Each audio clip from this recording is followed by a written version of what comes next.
खबरफास्ट के विशेष प्रोग्राम सियासी ढोल बोल बोल में एक बार फिर से आपका स्वागत है। पूरा देश गमगीन है, शोकाकुल है। बड़ा हादसा हुआ है हमारे देश में। विमान जिसे सबसे सुरक्षित माना जाता है, जहां कहा जाता है कि रोड से 10,000 गुना कम खतरा ट्रेन के परिवहन में होता है और ट्रेन से 1,00,000 गुना कम खतरा विमान परिवहन में होता है। और विमान परिवहन की अब तक की सबसे बड़ी दुर्घटनाओं में से एक दुर्घटना भारत में हुई है। अहमदाबाद में जो कुछ हुआ, जिनकी भी जानें गई, उनके लिए पूरा देश, हर दल, देश का हर व्यक्ति, हर पार्टी का नेता और देश का आम नागरिक सब कोई बहुत दुखी है। हमारे साथ जो लोग खड़े हैं, इन सबको भी मन में बड़ी वेदना है, शोक है। ऐसा नहीं होना चाहिए और जो हुआ है उसके कारणों पर, कारकों पर सरकार की जिम्मेदारी है कि वो पूरी जांच करे, परख करे और आने वाले टाइम के लिए इतना सुरक्षित बनाया जाए कि दोबारा कभी ऐसी दुर्घटना न घटे। इस दुख की घड़ी में भी हम पत्रकार हैं और हमें समीक्षा करनी पड़ती है राजनीतिक मुद्दों की। तो एक मुद्दा हमारे सामने फिर है राजनीतिक, जिसकी हम समीक्षा करेंगे और वरिष्ठ जनों से उस पर बात करेंगे। राय साहब, बहुत दुख की घड़ी ज़रूर है, देश शोकाकुल है। कोई व्यक्ति ऐसा नहीं है जिसके मन में वेदना संवेदना नहीं है। जो हुआ कतई नहीं होना चाहिए था और आगे इसकी पुनरावृत्ति कभी ना हो, इसके लिए देश को काम करना चाहिए।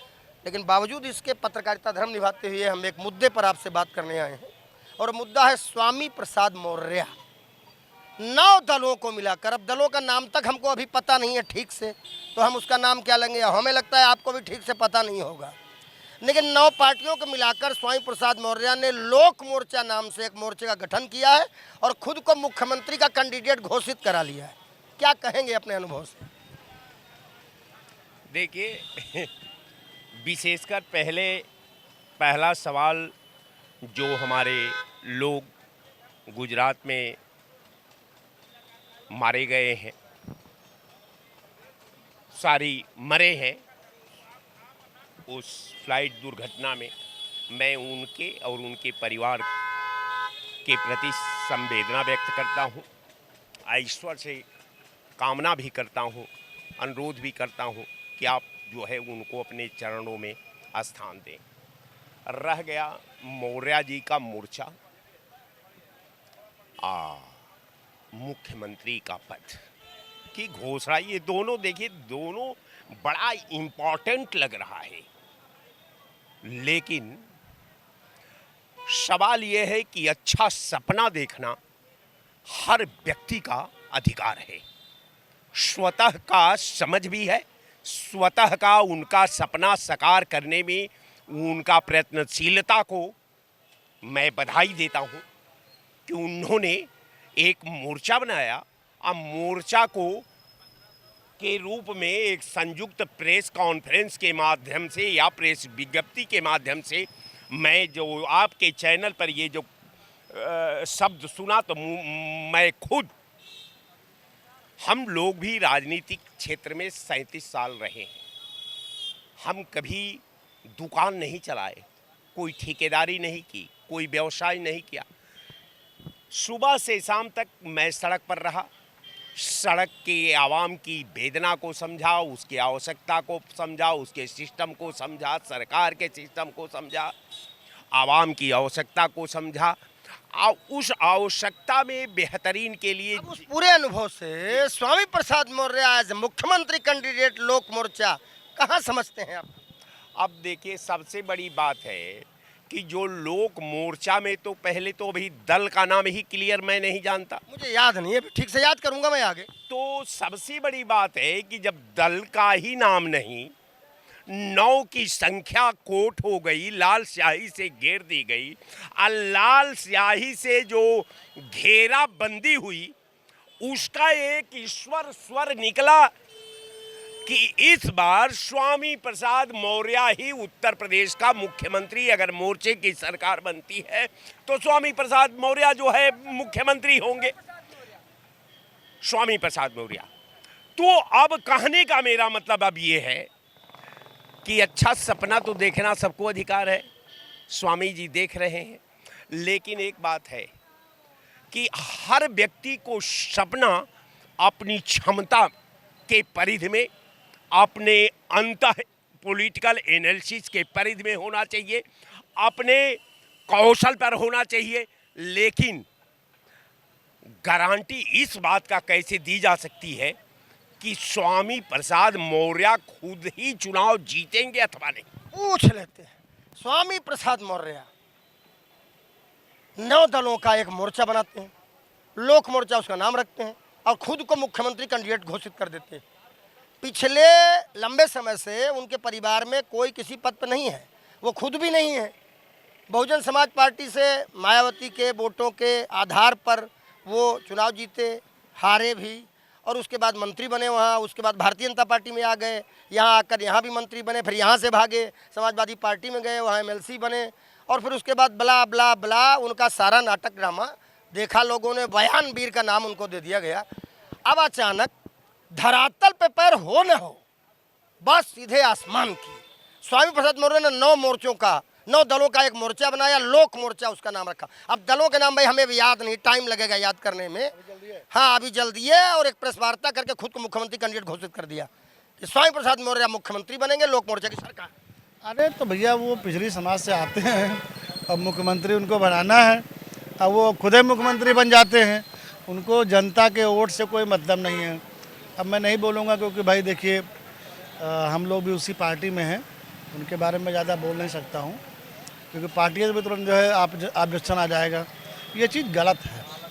आप अपने धरातल पे रहिए और ये देखिए कि आप कितनी बार चुनाव जीत के आए हैं, और भारतीय जनता पार्टी का आपको एहसान मानना चाहिए कि चुनाव हारने के बाद भी आपको मुख्यमंत्री उप का दर्जा दिया गया। मुख्यमंत्री जैसे कार्यवाहक मुख्यमंत्री होता है वैसे उप मुख्यमंत्री होता है, तो उप मुख्यमंत्री बनाया गया उनको। बहुत बड़ा पद होता है। हम स्वामी प्रसाद मौर्य की बात कर रहे हैं। स्वामी प्रसाद मौर्य, कोई नहीं, फिर आप सुधार कर लीजिए।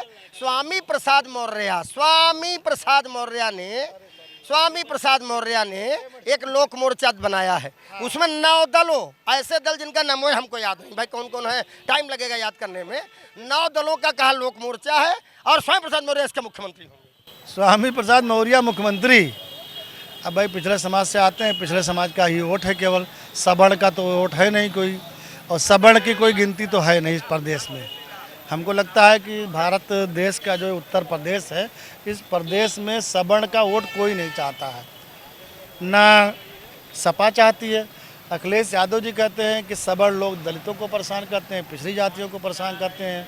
स्वामी प्रसाद मौर्य जी का भी अभी कोई स्टेटमेंट एक आया था सवर्णों के खिलाफ। तो सवर्ण का वोट किसी को नहीं चाहिए, सब लोग बिना सवर्ण के ही जो है मुख्यमंत्री। प्रसाद मौर्य ने ऐसे, चलिए आपसे पूछ लेते हैं भाई, स्वामी प्रसाद मौर्य और उनके वो 9 दल जिनका नाम अभी पता नहीं है, उनके द्वारा जो लोक मोर्चा बनाया गया और स्वामी प्रसाद मुख्यमंत्री कैंडिडेट, आपको क्या लग रहा है उनका सपना? देखिए, सपना देखने में किसी का कोई हर्ज नहीं है। सपना तो हम भी देख रहे हैं, जब वो सपना मुख्यमंत्री का देख सकते हैं तो हम भी जो है कहीं ना कहीं हम लोग का भी सपना आगे बढ़ के देखना चाहिए। लेकिन ये कुछ ज़्यादा ही बड़ा सपना देख गए हैं। अभी तो ये कुछ है ही नहीं। अब तो ये ना पलटू राम जिसको कहते हैं वो हैं, कभी भाजपा में, कभी सपा में, कभी कांग्रेस में, हर तरफ तो ये नाचते नाचते एक खुद की पार्टी बनाई है। अब उसमें भी डायरेक्ट मुख्यमंत्री बन गया, किसी के ना कोई राय है ना मशवरा है, 9 मोर्चों का लेके, लेकिन अपने ही डायरेक्ट मुख्यमंत्री बनना है, उसमें भी ये सफल नहीं होंगे। 9 पार्टियां इकट्ठी की है, उनका रजिस्ट्रेशन तो है, नमवा हमको इसलिए याद नहीं कि कहीं चर्चा में नहीं है, कोई उनका विधायक नहीं, कोई उनका एमएलसी नहीं, नाम हमको इसलिए याद नहीं, टाइम लगेगा याद करने में। लेकिन 9 रजिस्टर्ड पार्टियों को उन्होंने इकट्ठा किया और उसके बाद कहा स्वामी प्रसाद मौर्य मुख्यमंत्री कैंडिडेट।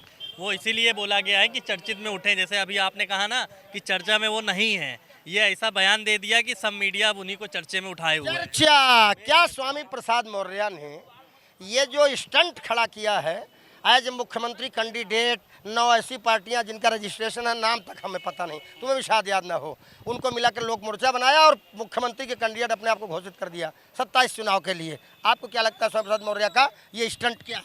सपना देखना कोई बुरी बात नहीं है। कहते हैं ना 4 बजे के, भोर के 4 बजे पहले देखा गया सपना, तो सपना हो सकता है उसके पहले देखे हो तो देख ले। बाकी एक सपना जो है ओपी राजभर जी भी देखे थे कुछ समय पहले कि 1 साल का मुख्यमंत्री होगा, फिर सपा के साथ जब गठबंधन किए थे वो भी मुख्यमंत्री बनने का सपना देखे थे। केशव प्रसाद मौर्य भी सपना देखे थे, ब्रिजेश पाठक भी सपना देखे थे, मनोज सिन्हा भी सपना देखना कोई बुरी बात नहीं है। स्वामी प्रसाद मौर्य ने भी सपना देख लिया। 9 पार्टी इकट्ठा कर लें चाहे 900 पार्टी इकट्ठा कर लें, जनता जिसको वोट दे देगी उसी का सपना पूरा हो जाएगा। जनता क्या करेगी स्वामी प्रसाद मौर्य का? आपको क्या लगता है? इतनी समीक्षा करते हो, पत्रकार हो, जनता क्या करेगी? वही करेगी 2024 में की। 2024 में की 2022 का चुनाव जो हुआ उस समय भी तो मुख्यमंत्री बनने की होड़ लगी थी, दूसरे पार्टी में जाके शामिल हो गए थे। देखो बसपा जिस पार्टी ने उनको बनाया किसने? बसपा। जब तक बसपा पार्टी थी तब तक उसमें जो है मलाई काटे मंत्री बने बड़े बड़े पदों, यानी मायावती जी खुद कहने पे चलती थी उनके। उसके बाद जब मायावती जी की सरकार गई तो विपक्ष के नेता भी बने, फिर वहाँ से लगे अब मलाई खत्म, तभी आ गए बीजेपी में, वहाँ मंत्री बन गए। और जैसे ही 1 साल हुआ कि 5-6 महीने हुआ चुनाव होना, इस्तीफा दे दिए, कहते अब हमारा हो नहीं रहा कुछ, सपा में चले गए। सपा में लगा कि हम यहाँ पे बैकडोर से हार गए, बैकडोर से आ गए एमएलसी। तो यही होता है जब विनाश का रामचरितमानस को राम को जो है गरिया ने, तो ये कहते हैं विनाश काले विपरीत बुद्धि।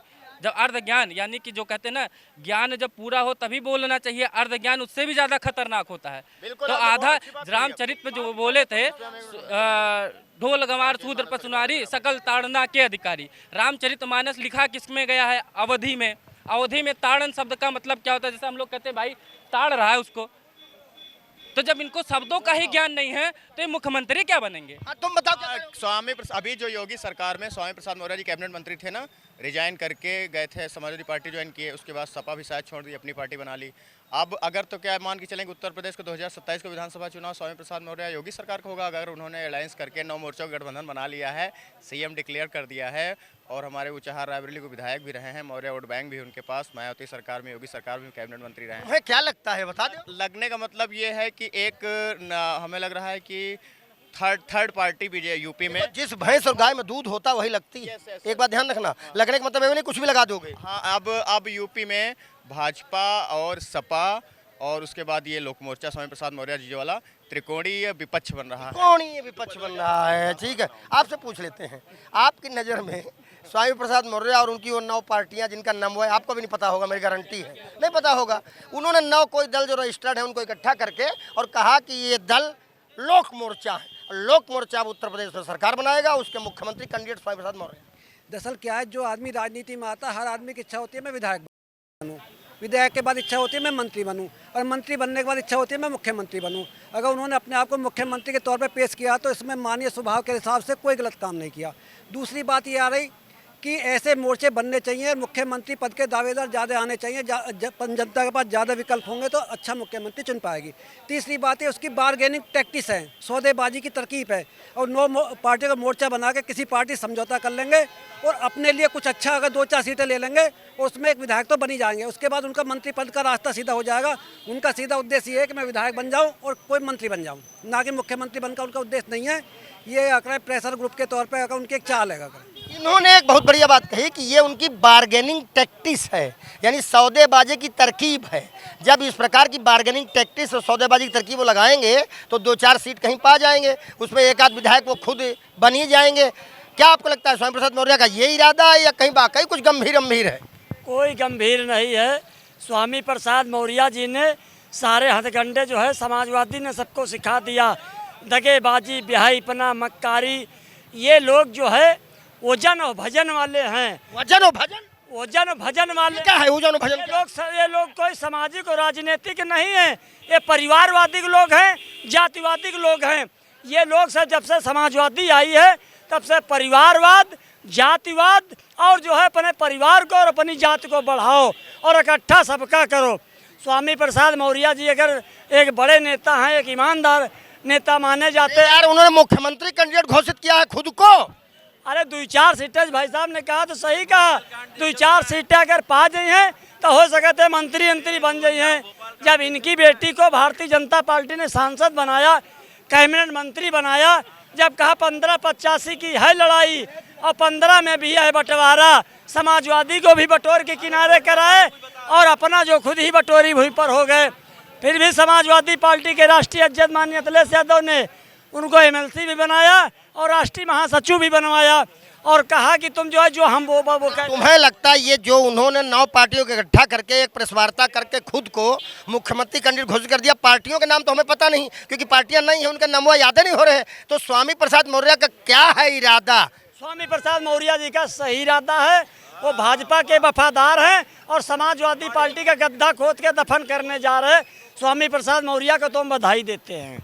आपको क्या लगता है, आपको क्या लगता है कि स्वामी प्रसाद मौर्य, आ जाइए गोलवाओ, आपको क्या लगता है कि स्वामी प्रसाद मौर्य किसके वफादार हैं, भाजपा के कि सपा के? वो तो हमको लग रहा है कुछ नहीं है, खाली सिस्टम से अपना चल रहे हैं, आगे देखिए क्या होता है, ये कुछ पता नहीं चल रहा है। तुमको समझ में नहीं आ रहा उनका क्या चलेगा, जब कहाँ रहना चाहिए कहाँ रह रहे हैं उनको अरे पता उन्होंने 9 पार्टियों की एक टीम बनाई, उसका बनाया लोक मोर्चा और कहा हम मुख्यमंत्री कैंडिडेट। अरे ऐसे तो नेता लोगों को हम लोग देख लिए, लेकिन बाकी क्या हो रहा है पता चल रहा है, उनको कुछ नहीं पता है, उनको कुछ पता आज नहीं, में चढ़ रहे हैं बस। उनको कुछ पता नहीं है। क्या पता होता, अगर पता होता। अरे पता नहीं अपने आप को मुख्य, अरे भाई ये खड़े, किसी ने अपने आप को मुख्यमंत्री कैंडिडेट नहीं घोषित किया। स्वामी प्रसाद ने कहा हम लोग मोर्चा मुख्यमंत्री कैंडिडेट। मुख्यमंत्री से ज़्यादा ये बच्चे जो पढ़ लिख के उनकी डिग्रियाँ जा रही है बिना वजह का, जैसे क्रॉस हो रही है, समय जा रहा है उसका, आगे बढ़ नहीं पाएंगे, उम्र उनकी जा रही है कागजों का, वो पता नहीं उनको चल रहा है कि ये भी इसके साथ है कि खाली राजनीति करें, मुख्यमंत्री बने। तुम स्वामी प्रसाद मौर्य पर बताओ यार। अरे तो वही तो हम भी बता रहा हूँ, बताओ। हाँ, कि उनको यही नहीं पता कि डिग्री वाले कहाँ जाएंगे, लड़की बन जाए, लड़का बन जाए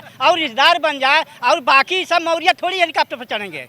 हाँ हाँ, हम चढ़ जाएंगे, बहन जी मायावती चढ़ रही है, भतीजा चढ़ रहा है, मुख्यमंत्री तो एक ही बनेगा, सब मौर्य कैसे बन जाएंगे? अरे तो कई यही तो उनको समझ में नहीं आ रहा कि ये हेलीकॉप्टर पर कैसे चढ़ेंगे। तो उन्होंने कहा तो हम मुख्यमंत्री कार भी होना चाहिए, मुख्यमंत्री बनेंगे तो ये सबका पदवा खा रहे हैं, खाली सोच रहे हैं कि हम ही लोग रहे हैं। अरे यार पता नहीं कहाँ से कहाँ ले जाते हो। राय साहब, वहाँ पर एक विद्वान व्यक्ति ने 2 शब्दावली का हमें कंपोजिशन दिया। ये कहा ये उनकी बार्गेनिंग टैक्टिस है, ये उनकी सौदेबाजी की तरकीब है। ये उन्होंने जो 9 पार्टियों गठबंधन करके प्रेस वार्ता की है, इसके माध्यम से वो चाहे जो भारतीय जनता पार्टी या सहयोगी दल इधर या समाजवादी या सहयोगी दल उधर, किसी एक तरफ वो जाएंगे आके और कहीं ना कहीं 2-4 सीटें पाना चाहेंगे लोक मोर्चा के माध्यम से। ये तरकीब शायद उन्होंने निकाली, ऐसा उन्होंने प्रकट किया। आपको क्या लगता है कि स्वामी प्रसाद मौर्य की टैक्टिस क्या है? देखिए, स्वामी प्रसाद मौर्य जी अपने दहलीज को छोड़ चुके हैं। स्वामी प्रसाद मौर्य जी जो इन्होंने एक जो शतरंज की गोटी बिछाया है, इनको लगा कि अपना पहचान को कायम रखने के लिए, अपनी राजनीतिक जो उनकी विरासत है, जो उनका तप है, जो उनका तपस्या है, जो उनका लक्ष्य है, उस लक्ष्य को मुकम्मल रूप देते हुए अपने टारगेट को अपनी क्षमता में बांधने के लिए उन्होंने इस तरह का काम किया है। लेकिन आपने कहा कि अपनी पहचान को बनाए रखने के लिए, तो क्या पहचान के संकट हो गया स्वामी प्रसाद मौर्य? बिल्कुल, पहचान की अगर संकट नहीं होती तो 9 वो दल हैं जो उत्तर प्रदेश में उनके पास कोई संगठन नहीं है, और उसमें स्वामी जी का पार्टी पहले नंबर पर है कि उनका हम समझते हैं, अगर निसंकोच होकर कह दें कि उत्तर प्रदेश में ये तमाम बार मंत्री रहे हैं, उत्तर प्रदेश में ये तमाम बार भाजपा में भी मंत्री रहे, इसके बाद जो है बसपा में भी लंबा समय मंत्री रहे। अगर ईमानदारी से मैं बयां करके सवाल पूछ दूं तो उत्तर प्रदेश के 75 जनपदों का भूगोल को ये इन्होंने भी नहीं देखा। सियासी ढोल बोल में बड़ा सवाल खड़ा हो गया है।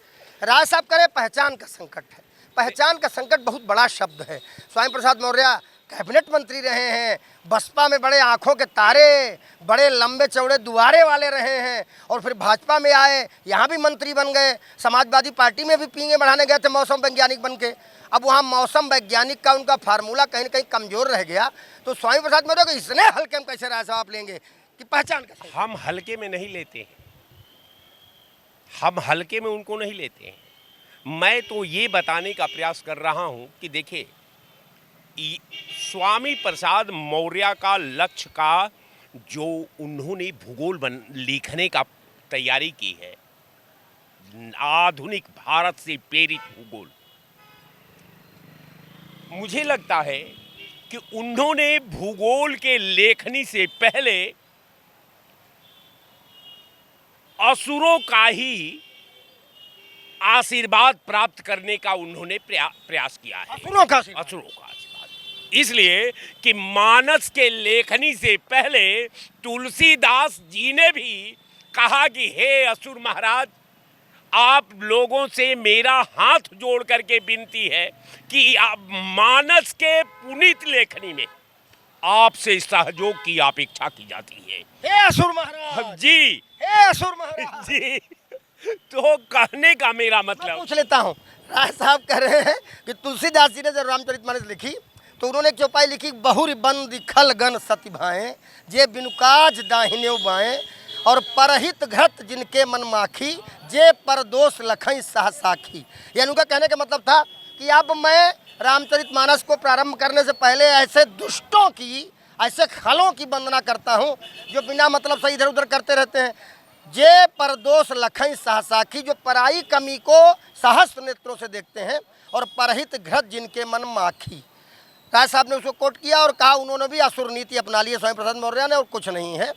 एक साहब ने और यहाँ कहा कि उनका ये जो 9 पार्टियाँ जिनका नाम ही नहीं जानता कोई, इनके गठबंधन का लोक मोर्चा बनाकर और मुख्यमंत्री कैंडिडेट खुद को घोषित करने का स्टंट है। उन्होंने कहा ये उनकी बार्गेनिंग टैक्टिस है, ये उनकी सौदेबाजी की तरकीब है। आप एक अनुभवी युवा हैं, आप इस पर क्या कहना चाहें? देखिए, क्योंकि उनके व्याख्यान रामायण पर आपने उनके व्याख्यान भी सुने होंगे।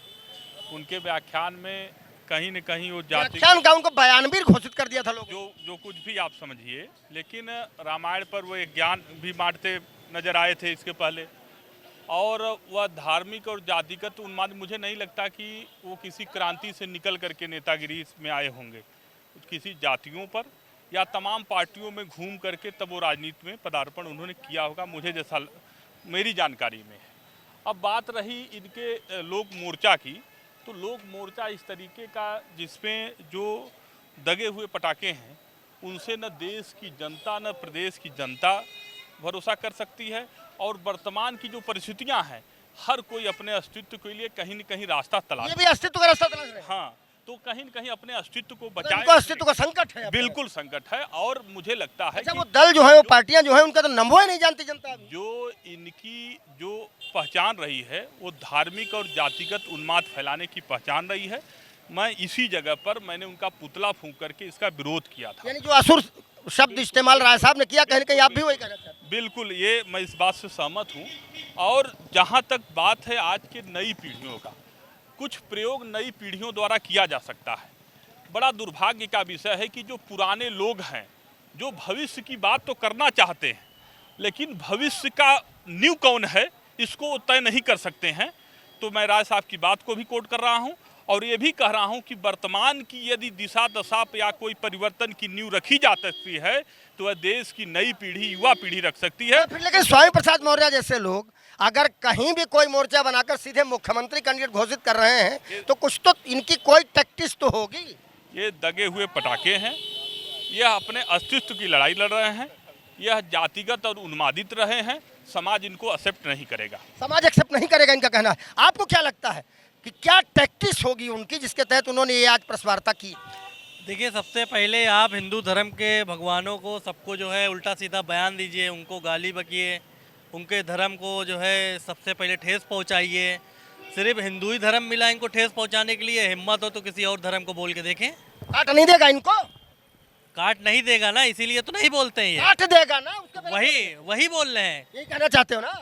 कि हिंदू धर्म एक ऐसा धर्म है, इसी धर्म से निकल धर्म तो इन्होंने भी उसी धर्म के एक उसी धर्म से समुदाय में हैं, उसी धर्म से ये भी निकले हैं, लेकिन ये बाहर आके भटक गए हैं। अभी मुद्दे से ये भटक गए हैं अपने धर्म से। इनको सही रास्ते पे लाने के भटके हैं या ज्यादा होशियार समझते हैं अपने आप? ये भटक गए हैं। होशियार तो दिख गया, हर पार्टियों से निकाल के बाहर कर दिया गया। राय साहब ने एक वर्ड बोला, असुर नीति। ये राय साहब ने जो बोला है ये तो बहुत ही कम बोला है। जो एक कहते हैं ना कि जो किसी को ठेस पहुंचाता है, ऊपर वाला भी उसको ऐसी फटकार लगाता है। हम आपके साथ बात करके अपने शो को पूरा करेंगे, टाइम हमारा पूरा हो रहा और बड़ा गंभीर चर्चा है। आप एक युवा हैं और जानकार युवा हैं। स्वामी प्रसाद मौर्य इतने दिनों से विलुप्त थे, सोए हुए थे, फॉसिलाइज टाइप के हो गए थे। उनके घर में अब कोई न सांसद है, न विधायक है, न किसी पद पे है। और मुझे लगता है कि ये जो करियर उनके बच्चों का भी बना है, ये उनकी ही बयानबीरी से बना है। अगर उन्होंने फालतू के बयान न दिए होते तो अब सवाल इस बात का, ये जो फालतू के बयान वो देते हैं, जो तथाकथित रूप से ये भी कह रहे हैं, इन बयानों के पीछे उनकी रणनीति क्या रहती थी? देखिए, वह समाज में उन्माद पैदा करने की हमेशा उनकी कोशिश रही है। मैं जहां तक उनको देख पाया हूं कि जब तक वो सत्ता में रहते हैं, जिस दल के साथ रहते हैं उसकी चाटुकारिता करते हैं, वहां बने रहते हैं, और जैसे ही उस पार्टी या उस सत्ता से दूर होते हैं तो अनर्गल बयानबाजी करते हैं। हाँ। मुझे लगता है कि इस तरीके के नेता सिर्फ अपने स्वार्थ के लिए राजनीति में रहते हैं। ऐसे लोगों को जनता कभी न कभी जरूर पहचान लेती है, और आज वक्त है कि जनता ने उन्हें पहचाना, और पार्टियों ने भी ये महसूस किया कि स्वामी प्रसाद मौर्य जैसा दगा हुआ कारतूस अब समाज में नहीं चल पाएगा। इसलिए आज उनको अपने अस्तित्व को बचाने, यहाँ के रहे ना वहाँ के रहे, तो आप ये नौदल लेके कहाँ के रहे? बिल्कुल, ये अपने अस्तित्व को ये बचाने के लिए ये कोशिश कर रहे हैं कि कोई भी दल हो सकता है कि हमारी चीज़ों को कहीं चर्चा का विषय, जैसे आप ही आज डिबेट कर रहे हैं, हो सकता है कि अगर ये लोक मोर्चा न बनता तो कोई नाम भी लेने वाला नहीं था। मैं तो यही जानता हूँ। आज आप भी अचानक चलते चलते डिबेट में हमें भी बुला लिया। मैं अभी तो न्यूज़ जानता भी नहीं कि उस लोक मोर्चा में कौन कौन लोग शामिल हैं, कौन सी पार्टियां हैं। लेकिन समीक्षा आपकी है कि हरा दे या लाल दे, कोई तो घास डाल दे। बिल्कुल नहीं, बात इसी बात की है, उसमें अस्तित्व का सवाल वही उसी विषय पर है कि कोई तो कोई पार्टी, अब जैसे आप जानते हैं बहुत कुछ खुल करके हम नहीं बोलना चाहते हैं, या तो पक्ष होता है या तो विपक्ष होता है। व्यक्ति ये चाहता है कि हमको किसी पलड़े में बैठने का मौका मिले। ये लोग नकारे हुए हैं ना, तो नकारा हुआ व्यक्ति वह अपना कहीं न कहीं रास्ता, कहीं न कहीं आशियाना तलाशता है। नकारे हुए लोग, देखिए बहुत बड़ी बात इन्होंने बोली कि ना पक्ष में हो ना विपक्ष में हो, तो फिर हो कहाँ? और ये 9 पार्टियां जिनको बुला लाए हो अपने यहाँ, इनको खर्चा भी दे पाओगे चुनाव कर? नहीं दे पाओगे। और रामचरितमानस के बारे में बोलते बोलते राम के विरोध में खड़े हो गए हो स्वामी प्रसाद मौर्य। राम भारत की परिभाषा है, ऐसा मैंने बहुत लोग कहते सुना है। और भारत में कोई राम के खिलाफ होके भारत में कोई व्यक्ति सत्ता हासिल नहीं कर सकता, क्योंकि जिस भारत का नाम ही राम के भ्राता भरत के नाम से है, उस भारत में राजनीति कोई सी भी करो और किसी के उत्थान के नाम पर वोट मांगो, लेकिन उन राम के खिलाफ खड़े हो जाओगे तो भैया किसकी वोट लोगे? अब आप भी अपना देख लो, इनकी सबकी बातों से निकल के तो यही आया कि चाहे हरा दे या लाल दे, कोई तो घास डाल दे। अब कौन डालेगा आपको घास, देखने की बात होती। फिलहाल आपके भविष्य की शुभकामनाओं के साथ नमस्कार।